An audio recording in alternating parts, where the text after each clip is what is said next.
The big engines had gone on strike, so the Fat Controller had to shut them up in the sheds. Edward and Thomas were now running the main line, while Percy ran the branch line. It wasn't an ideal situation, especially for Edward, who often struggled to pull the express, but the three engines did their best.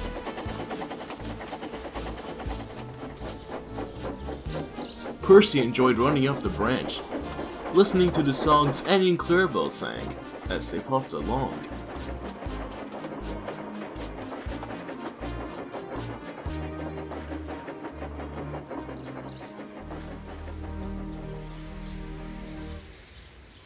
One day, Percy was waiting at the station with Thomas, as their passengers changed from the local to the branch line train. Percy was observing the passengers. He spotted a man pulling out a small cardboard box, and then placing a little white stick in his mouth, which he then set ablaze. He was very puzzled, even more so when smoke started to puff from the man's mouth. "What's that man doing?" he asked Thomas. "Ah, he's smoking," replied Thomas. "Smoking? I thought only engines did that." Thomas chuckled. "No, silly. People smoke these things called cigarettes as a hobby. My driver always keeps a pack on him." "Oh, I see," said Percy, who didn't see it all. "My guard doesn't improve on my driver smoking. He calls it a dirty habit." Just then, Thomas's guard blew his whistle. "Speak of the devil, I must be off. Bye, Percy. Take care, Annie and Clarabelle." And Thomas steamed away. "Toodaloo," chimed Annie and Clarabelle, but Percy was too distracted by the idea of smoking to people goodbye.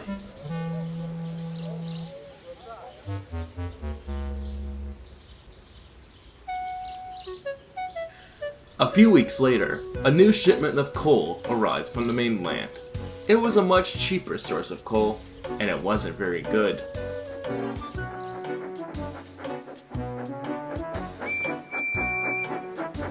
Edward, Percy, and Thomas were all beginning to feel very stuffed up. Large amounts of clinger began to form in their fireboxes, which made them most uncomfortable.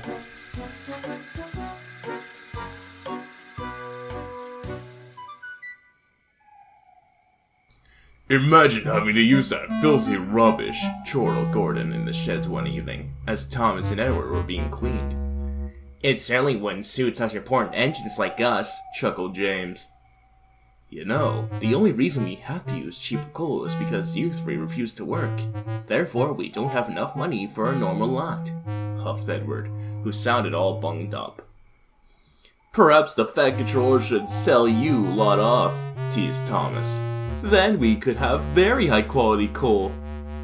The big engines grumbled and muttered to each other as Edward and Thomas laughed amongst themselves. One gray, dreary afternoon, Percy was once again sitting at the junction waiting for Thomas. He wrinkled his nose several times, trying not to sneeze. "We'll have to speak to the Fat Controller about this coal.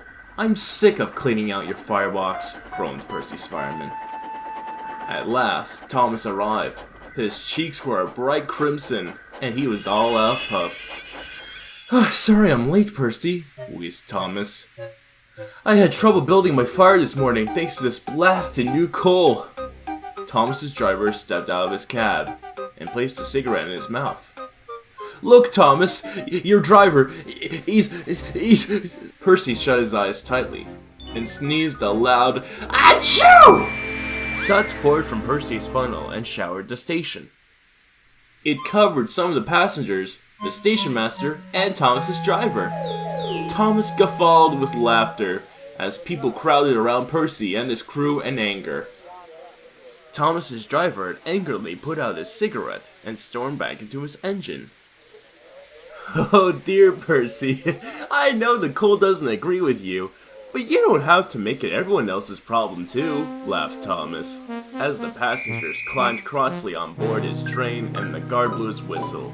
After all, that's a rather dirty habit. Percy said nothing. He was most humiliated, though he was relieved the big engines weren't around the sea. He felt even more embarrassed when the fat controller came to speak to him.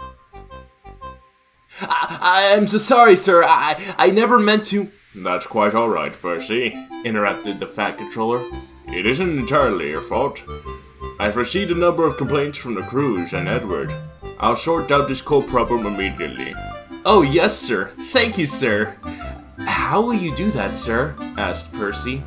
With a little persuasion, said the controller, as he tightened his hat and returned to his car. Percy chortled to himself. He knew exactly who the fat controller was going to speak to, and he was very glad he wasn't one of the big engines. But I mustn't tell you more, or I shall spoil the next story.